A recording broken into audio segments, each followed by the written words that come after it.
Mikael Eino and Josef Gunther, Shadows over the Baltic. Late 1988, early 1989. The Iron Curtain was cracking, but the shadows behind it were still deadly. The first contact. Mikael Eino received the initial tip in his remote cabin near Savonlinna.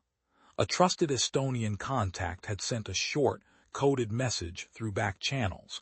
A tall man with Soviet papers was moving young women across the Gulf of Finland.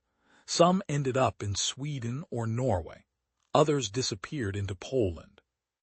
Mikael sent a single reply to an old acquaintance in West Berlin. Volkov women need eyes in the West. Ein.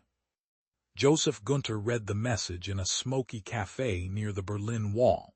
He had crossed paths with the quiet Finnish detective years earlier during a cold operation. He respected Eino's moral steel and forest-honed patience. Gunther replied with equal brevity. Understood, starting in Norway, watch the Baltic. Gunther. The hunt begins. Mikael crossed into Estonia first. In Tallinn, he moved like a shadow through the old town, listening to the forbidden songs of the singing revolution at night while tracking leads during the day. He found the first traces in a smoky dockside bar. A frightened barmaid whispered about a tall Russian who paid well for quiet introductions to young singers and dancers. Mikael met Gunther weeks later in a discreet safe house outside Malmö, Sweden. The two men sat across from each other with strong coffee and maps spread on the table. Gunther spoke first, his voice low and gravelly. I picked up the trail in Oslo, 3 girls missing from bars near the port. Witnesses describe the same man, tall, thin smile, expensive coat. He uses old NKVD contacts. Calls himself Volkov now, but he was NKVD in the 50s. Deportations, executions. The kind of man who enjoyed his work.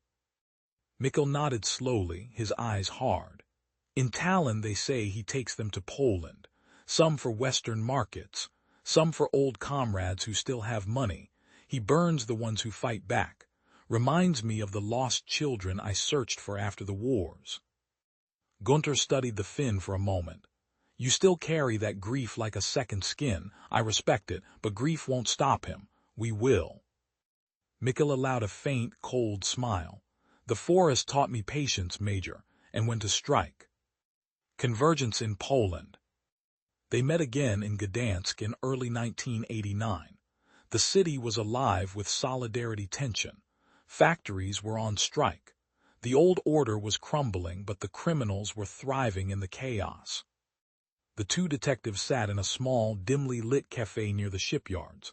Outside, snow fell softly. Gunther slid a folder across the table. Volkov is here. Warehouse near the port. 6 girls tonight. He's moving them west before the borders get any softer with this EU talk. Mikael read the notes carefully. He was involved in the deportations in the Baltics in the 40s and 50s. Some of these girls are daughters of men he once sent to Siberia. The cycle never ends. Gunther leaned forward, his voice low. You've lost people to monsters like him.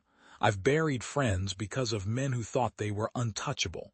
Tonight we remind him that some debts still get paid.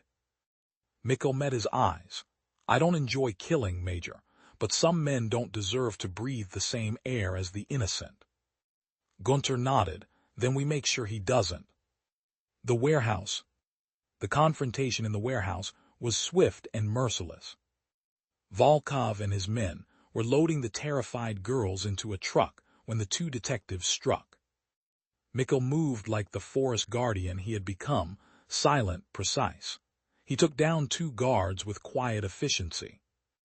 Gunther was the hammer.